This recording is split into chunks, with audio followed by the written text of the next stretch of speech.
हो रही है, जहाँ पे वो ग्रसित हो रहा है, जहाँ पे वो किसी भी तरह की पीड़ा में है, अगर आप उसको मंत्र की ताकत देते हो तो उसको ताकत मिलती है और वो आपको आशीर्वाद देता है। इसलिए मंत्र की ताकत बहुत ज्यादा इंपॉर्टेंट है।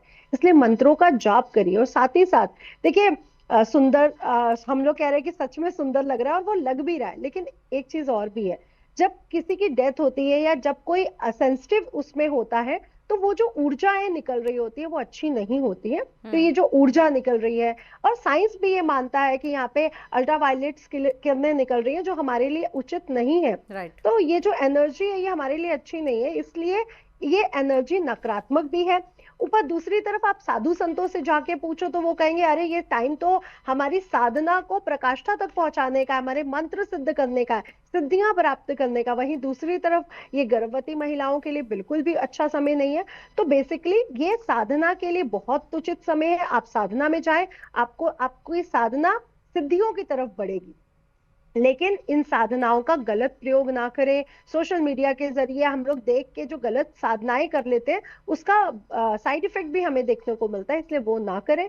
और जो लोग सच में मंत्र दीक्षा ले चुके हैं वो अपने मंत्रों के साथ आगे बढ़े। इसका बहुत अच्छा आशीर्वाद और बहुत अच्छी ब्लेसिंग के साथ जुड़ता है, और इसका अंतर आप देख पाते हैं जब आप एक मंत्र साधना में जाते हैं। वहीं दूसरी तरफ कि ये समय अच्छा नहीं है, कोई भी ऐसी घटना है जो आकाश मंडल में अच्छी नहीं हो रही, जो सुनने में ही लग रहा है कि चंद्र को ग्रहण लग रहा है, तो उसकी एनर्जी भी अच्छी नहीं है। इसलिए मंत्रों का जाप करें, मेडिटेशन करें। अगर आप मेडिटेशन करते हो, कुंडलिनी जागृत करते हो, तो इससे आपके चंद्रमा को बल मिलता है और आपका आत्मविश्वास, आपका डिप्रेशन, एंजाइटी दूर होता है, आपका मन स्ट्रांग होता है, क्योंकि चंद्रमा मन के स्वामी है। इसलिए आपका मन स्ट्रांग होता है। इसलिए अपने मन को स्ट्रांग करें इस समय। जी। अच्छा, एक सवाल मेरे जहन में आई है, वो ये आया है कि चंद्र ग्रहण या सूतक लगने से पहले मंदिर के कपाट बंद हो गए हैं। ये भी कहा जा रहा है कि घर में आपके मंदिर है और जो मूर्तियां हैं भगवान की उनको भी लाल कपड़ा या पीले कपड़े से ढक दिया जाए। तो इस बीच में जी। जो मंत्र का जाप करें, तो क्या हम कैसे, हम अंतर्मन में ही वो जाप करें, या हम माला जी। को पकड़ के उसकी काउंटिंग कर सकते हैं, जप कर सकते हैं, माला पकड़ जी। सकते हैं क्या हम इस बीच? जी। जी श्रुति जी, बहुत अच्छा क्वेश्चन है, और क्वेश्चन भी अच्छा है और आप जवाब भी दे रही हैं कि क्या मूर्तियों को, देखिए हमारे शास्त्रों में लिखा है कि मूर्ति में वो देवता का वास होता है। जी। और कोई भी जब घटना घटित हो रही है जो नकारात्मक है और सिद्धियां प्राप्ति का भी समय है, तो वो अपनी सिद्धियों को भी बढ़ा रहे होते हैं। देखिए हर देवता, हर मनुष्य जो भी सिद्धियों के बारे में जानता है वो उस समय अपनी सिद्धियों को बढ़ाएगा। तो देवता भी अपनी पूजा में, अपनी सिद्धियों में चले जाते हैं, इसलिए मूर्तियों को ढक दिया जाता है, क्योंकि वो वैसे ही बहुत सकारात्मक मूर्तियां हैं। और नकारात्मक समय में अगर हम उन्हें उन्हें छुएंगे तो वो भी नकारात्मक हो जाएंगी, इसलिए ढक दिया जाता है, पर्दे दरवाजे बंद कर दिए जाते हैं। अब रही हमारी बात कि हम कैसे सिद्धि प्राप्त करें, तो हमारे पास अगर हमें गुरु मंत्र मिला है या हम कोई सिद्धि प्राप्त कर रहे हैं तो हमारे पास मालाएं होती हैं। अदरवाइज आपके पास कोई माला नहीं होती है, क्योंकि जो लोग राम राम कर रहे हैं, राधे राधे कर रहे हैं, या कोई मंत्र ऐसे ही पढ़ रहे हैं, उनके पास कोई बेसिकली माला नहीं होती है।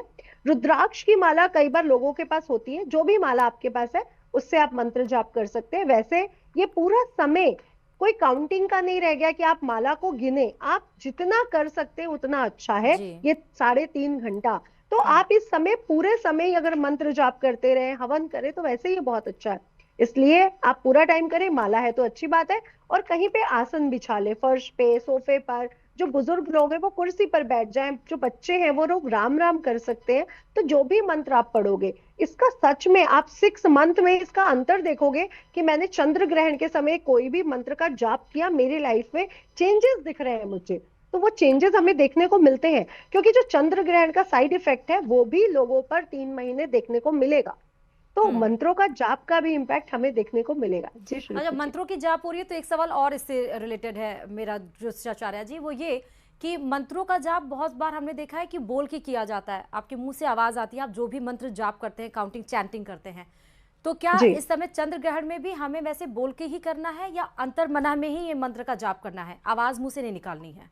देखिए मंत्र को 3 तरह से जी। जपा जाता है, और जी। कुछ मंत्रों के लिए विशेष कहा जाता है, जिससे गायत्री मंत्र है कि सुबह के समय तो आप बोल सकते हैं, शाम के समय सूर्यास्त के बाद आप उसका उच्चारण नहीं कर सकते, जी। मन में कर सकते हैं। जी।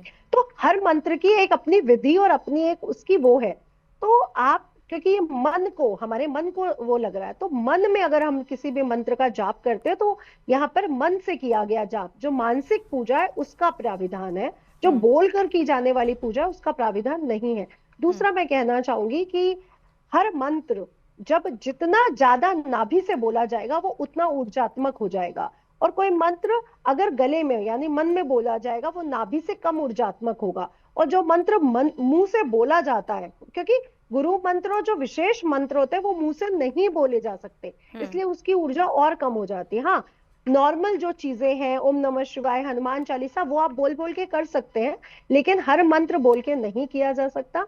और इसलिए आज की रात को भी मन के देवता की पूजा कर रहे तो मानसिक मंत्रों का जाप करिए, मानसिक पूजा करिए।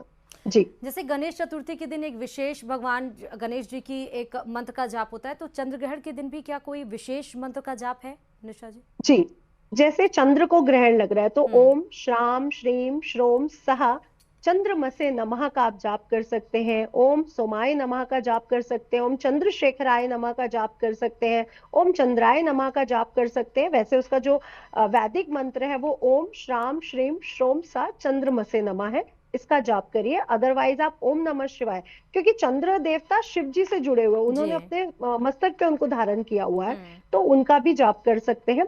और साथ ही साथ अगर आज के दिन आप गजेंद्र मोक्ष पढ़ते हैं, विष्णु सहस्त्र नाम पढ़ते हैं, क्योंकि कहीं ना कहीं विष्णु जी कृष्ण जी भी चंद्र देवता से जुड़े हुए हैं, हम्म। इसलिए उनके जाप से भी आपको अच्छे रिजल्ट मिलते हैं। और गजेंद्र मोक्ष क्या है? गजेंद्र मोक्ष है कि हाथी का मुख जो मगरमच्छ है उसके मुंह में फंस जाता है, तो वो हम्म। गजेंद्र मोक्ष का पाठ करता है और विष्णु जी उसको छुड़वा देते हैं। हम्म। तो जब भी आप किसी ऐसी परिस्थिति में घुस पड़ गए हो जी। जहां पे मृत्यु भी है और आप बच भी सकते हो, क्योंकि चंद्रमा को ग्रसित किया गया है, तो गजेंद्र मोक्ष का पाठ इस समय बहुत ज्यादा वो हो जाता है। जो लोग जेल यात्रा है या कोई कोर्ट केस चल रहा है या उनको लग रहा है हमें जेल तो नहीं हो जाएगी, या बहुत ज्यादा डिप्रेशन एंजाइटी से जूझ रहे हैं कि मेरे पास इतना इनकम टैक्स आ जाएगा या पैसे की कोई रेड पड़ जाएगी, उनके लिए इस समय गजेंद्र मोक्ष का पाठ बहुत शुभ रहने वाला है। और जिनका हेल्थ प्रॉब्लम है वो अगर महामृत्युंजय करते हैं तो उनके लिए बहुत अच्छा रहेगा कि इस समय आप महामृत्युंजय का जाप करें। जी।